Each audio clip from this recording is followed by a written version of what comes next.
Pernah nggak sih ngerasa capek, padahal hari baru aja mulai? Kalau pikiranmu itu rasanya kayak kaset rusak yang muter-muter terus, nah kamu datang ke tempat yang pas banget. Di sini kita bakal bongkar sama-sama gimana caranya stop overthinking dan dapetin lagi ketenangan pikiran. Coba dibayangin, otak kita itu kayak komputer yang buka 38 tab browser sekaligus, dan semuanya lagi loading muter-muter gitu, ya kan? Pikiran tuh loncat-loncat dari satu cemas ke cemas yang lain, dan akhirnya kita kayak kejebak macet di kepala sendiri, nggak bisa maju kemana-mana. Pernah dengar ungkapan ini? Hati kosong, kepala penuh. Dalam banget ya. Jadi pas bangun pagi itu bukannya seger, malah disambut rasa hampa. Tapi kepala udah rame banget sama skenario-skenario. Gimana kalau nanti begini? Gimana kalau nanti begitu? Ujung-ujungnya apa? Yaitu, kita jadi lumpuh. Kebanyakan mikir tapi nggak ngapa-ngapain. Oke, sekarang ayo kita bedah lebih dalam lagi. Soalnya ini tuh bukan cuma sekedar kebiasaan jelek loh, ini tuh sebuah siklus yang benar-benar nguras energi kita dan ngejebak kita dalam lingkaran setan. Lihat angka ini, 2,3 juta. Ini bukan harga HP baru atau apa ya. Ini tuh jumlah video di TikTok Indonesia yang pakai tagar #overthinking. Banyak banget kan? Ini bukti paling nyata kalau kamu tuh nggak sendirian. Ada jutaan orang di luar sana yang lagi berjuang ngelawan monster yang sama persis. Dan dampaknya itu nyata banget, bukan cuma pusing-pusing biasa. Overthinking ini beneran bisa bikin hidup kita kayak berhenti total. Stres dan cemas numpuk, tidur jadi susah, hubungan sama orang lain jadi renggang, dan akhirnya kita ngerasa sendirian banget. Semua ide-ide keren yang ada di kepala cuma jadi angan-angan, karena energinya udah keburu habis buat mikir doang.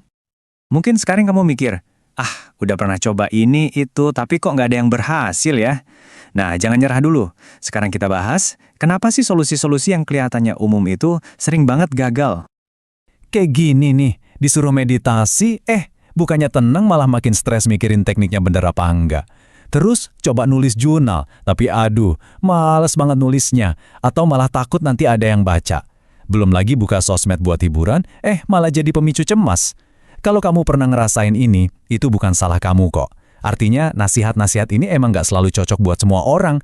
Kita butuh pendekatan yang lebih personal, yang lebih praktis. Jadi, solusinya gimana dong? Nah, yang kita butuhin itu semacam peta jalan. Peta yang jelas dan praktis.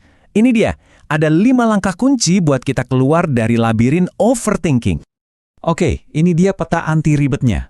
Pertama, kita cari tahu dulu sumber masalahnya. Bukan cuma gejalanya ya, tapi benar-benar akarnya tuh apa. Kedua, kita perlu kuasai teknik-teknik praktis buat ngebelokin pikiran yang udah kebanyakan itu. Saat itu juga. Ketiga, kita belajar gimana caranya ngambil keputusan dengan pede, biar nggak lagi ada drama analisis berlebihan. Keempat, kita cari cara biar pikiran bisa istirahat, biar kita bisa benar-benar nikmatin momen sekarang. Dan terakhir, yang kelima, kita bangun kebiasaan yang awet, biar pikiran kita bisa tetap jernih untuk jangka waktu yang lama. Dan ini bukan sekedar tips katanya-katanya loh. Metode ini tuh sebenarnya berakar dari terapi kognitif perilaku atau CBT yang udah terbukti secara ilmiah. Tapi disajikannya itu pakai bahasa yang gampang dimengerti, yang relatable, jadi kita bisa langsung praktekin.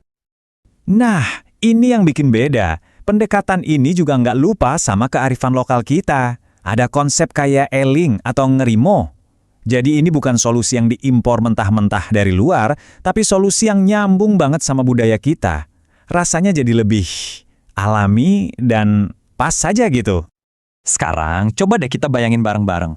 Kayak gimana ya rasanya hidup kalau kita udah berhasil ngendaliin pikiran kita sendiri? Gimana rasanya hidup di luar jebakan overthinking? Pertama, bisa tidur nyenyak, benar-benar nyenyak tanpa ada drama di kepala yang ganggu.